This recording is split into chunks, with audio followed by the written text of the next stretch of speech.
Contract bridge. It can be a hobby, and for professional players and teachers, it can be a career. But to me, it's life. This doesn't mean I need to play it every day in order to survive. Actually, I don't really play with humans, and I haven't played it for a while as I am focusing my energy on making videos. What really makes me feel its life is its mechanics. One big premise of this game is you have no say on what cards you can have. Your cards are assigned randomly, so you never understand both the reasons and mechanisms for getting those specific cards. You are forced to be born in an environment with certain levels and types of resources, and you never know why you are a bound calf in a wagon but not a winged swallow flying freely in the sky. Well, maybe life is even more unforgiving as no one forced you to play bridge. Though I can also argue that there can always be reasons for the result, and the reasons can be said to force you to do something. Again, free will illusion. The partner system is also interesting.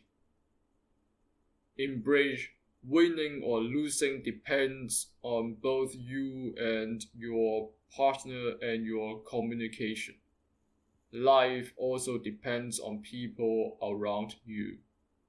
Not only foes, stupid or malicious friends can also harm your interest.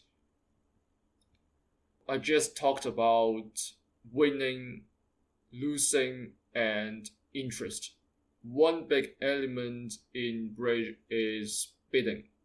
You decide your goal according to the cards or resources you have. You can't control what resources you have. Instead, you can only plan how to play it and what you can do with the resources. And then you formulate your strategy, calculate the probability, costs, risks, and rewards, and execute the best strategy you can think of. And then the result will be dished out. Interestingly, even if you have the best strategy in the world, you can still lose because of luck, or more accurately, the specific distribution of resources and actions of the others that you have absolutely no control on. Conversely, even if you are stupid and just blindly play your card, you can still win. There is no way to lose a 7-spade contract if you hold all 13 spade cards. But this doesn't mean this winning player has done a good job. It is just what it is, no matter how you play it. Conversely, even if you lose disgracefully, it doesn't mean your play is bad. Again, it is just what it is, no matter how well you play it. People don't accept our lives to depend on luck, so they invented duplicate bridge to ask under specific circumstances whether the player performs better than other players.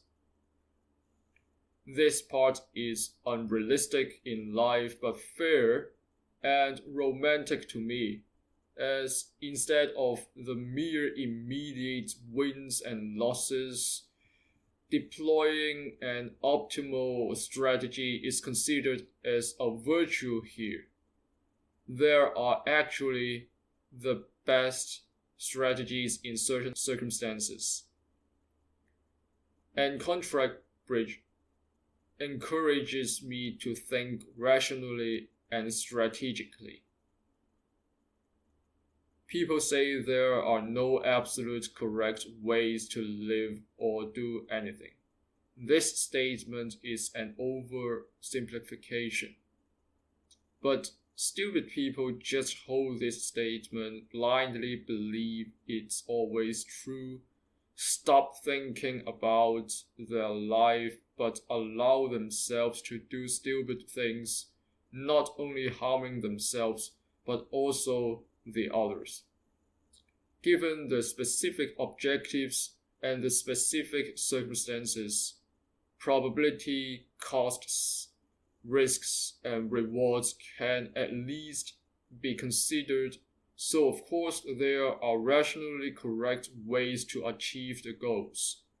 And then people still argue that you need to think about this and that, and your way does not work anymore. Fuck.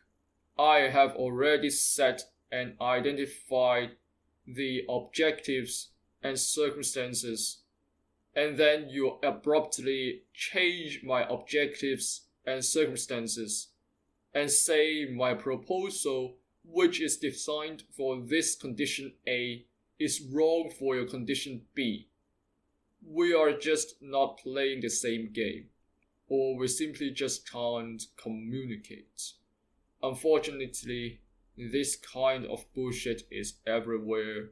I can only find my consolation in contract bridge.